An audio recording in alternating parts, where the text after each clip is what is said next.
So, what if I told you that the standard playbook for growing a company is actually a trap? Today, we're going to get into something really interesting. Airbnb CEO Brian Chesky's leadership philosophy, which he calls founder mode. And it's pretty radical. It's this counterintuitive idea that came out of a really painful, almost soul-crushing experience he had with the very success he'd been fighting for. I mean, this quote from Chesky just says it all, right? For years, Airbnb was an absolute rocket ship. He did everything you're supposed to do as a CEO when your company's taking off. He followed every rule in the book. And for a while it seemed to work. But then, it just became, in his own words, horrible.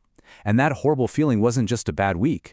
It was a 6-year slump, and it came directly from doing what everyone told him was the right thing. Okay, so what went so wrong, right? How does a dream company literally become a nightmare to run? Well, it all starts with what Chesky calls the bureaucracy trap. And this is the central problem, the thing that so many successful founders fall into a lot of times without even seeing it coming. And here is the absolute core of the tension that Chesky figured out. On the one hand, you have this advice that every single CEO gets: hire great people and empower them. And it sounds perfect, doesn't it? But here's the catch. Chesky's point is that if you follow that advice blindly, it leads you straight to the other side of the slide, the slow, creeping destruction of your company. And it's not because the advice is inherently bad, it's because it creates this gap. It separates the leader from the actual nitty-gritty details of the work. So how does this whole breakdown actually start? Well, Chesky has this brilliant metaphor for it. He calls it the deli line problem. So picture this. You've got a central design team. When you're small, maybe 5 teams in the whole company, everyone gets what they need, no problem. But then you grow. You hit 50 teams, then 100 teams, all trying to get help from that same central group. Suddenly, it's like a deli at lunchtime with a line wrapped around the block. The wait time for design support stretches into months.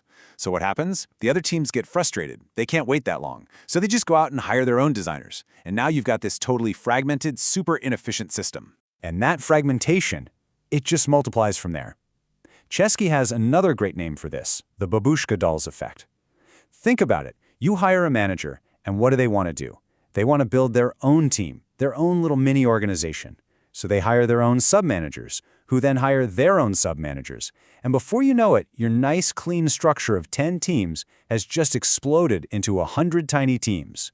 You've got all these little babushka dolls running around, and a lot of the time, they're not even moving in the same direction. It just creates this insane level of complexity. And all of this, it kicks off this totally predictable, awful downward spiral. Your calendar, it's suddenly full of meetings about other meetings. Real progress just grinds to a halt, because it's all about internal politics and fighting for turf. With all these layers, accountability, poof, it's gone. Complacency starts to creep in. And here's the real killer, the most damaging part of all this. Your best people, the A players, the ones who actually want to build things and make an impact, they get completely fed up. And they leave. So, you're in this absolute nosedive. How in the world do you pull out of it? Well, for Airbnb, the answer, ironically, came from a massive, company-threatening crisis. This was the moment, the turning point, that finally gave Chesky the chance to install a completely new operating system for the company, the Founder Mode solution. You have to remember what happened when the pandemic hit. Airbnb lost 80% of its business in 8 weeks. I mean, that's an existential threat. It could have been the end. But while pretty much everyone else was seeing total disaster, Chesky saw an opportunity. A really painful, but once-in-a-lifetime chance. He was inspired by what he'd studied about how Steve Jobs ran Apple, and he realized, this is it. This crisis is the moment we can rebuild this entire company from the studs. So what is founder mode when you get right down to it? Well, it boils down to one single, really powerful principle. The leader has to be in the details. It's the complete opposite of that old hire, empower, and then disappear model. Chesky's big argument is that great leadership is about presence, not absence. I mean, how can you really know if your team is doing great work if you're not deeply involved in that work yourself?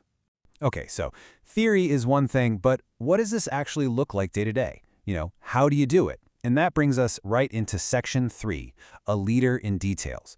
This is the nuts and bolts, the practical, actionable playbook that Chesky put in place to turn founder mode from just a cool idea into how the company actually runs. So this playbook, it had 4 big interconnected moves. First, he just blew up the complex divisional structure and went back to a super simple functional organization. Next, he put himself right at the center of it all by basically becoming the chief product officer. And doing that allowed him to take the most radical step. He started reviewing all the work himself. And finally, to get everyone pulling in the same direction, he created these really ambitious deadlines that all revolved around major product launches. And Steve Jobs had this perfect metaphor for why those big, coordinated launches are so important. He said if you just ship dozens of little features all the time, it's like you're just laying a bunch of bricks flat on the ground. No one really notices. But if you take all that same effort and coordinate it into one big release, now you're stacking those bricks vertically. You're building a tower, and everybody sees a tower. That launch becomes this huge coordination tool inside the company and a massive marketing event for the rest of the world. Now, look, this kind of intense, super detail-oriented culture, it's not for everybody, not even close. It takes a very, very specific kind of person to succeed in it. So that brings us to the final critical piece of this puzzle. How do you actually find, vet, and then convince the right kind of talent to join a team like this?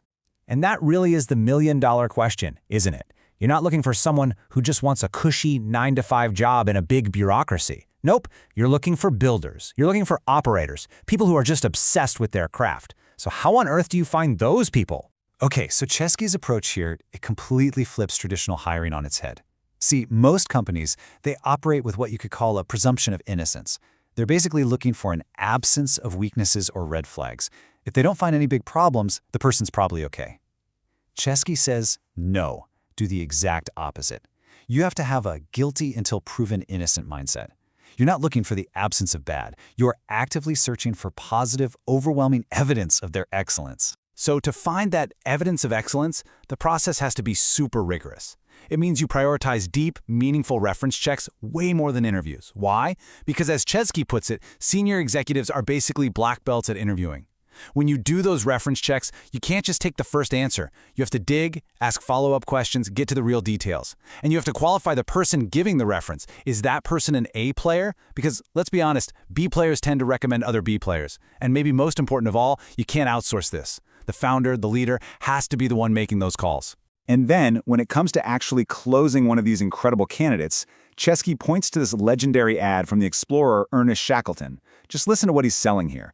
It's a hazardous journey, small wages, bitter cold, constant danger, and safe return doubtful. He's not selling comfort or perks, he's selling a monumental challenge. And that's the key takeaway right there. The very best people, the 8 players you're looking for, they get energized by that kind of honest difficulty. It's the mediocre people who get scared away. You have to be brutally honest about how hard the mission is going to be. So really, when you boil it all down, Chesky's entire philosophy is a direct challenge to this modern idea of leadership as delegation. It's a call to action, to be present, to get your hands dirty in the details, to be the chief editor of your company's work. And so that leads us with a final thought, a question to take away from all this. Just take a hard look at your own team, your own company. Are you all coordinating your efforts to build a magnificent tower? Or are you just laying individual bricks on the ground?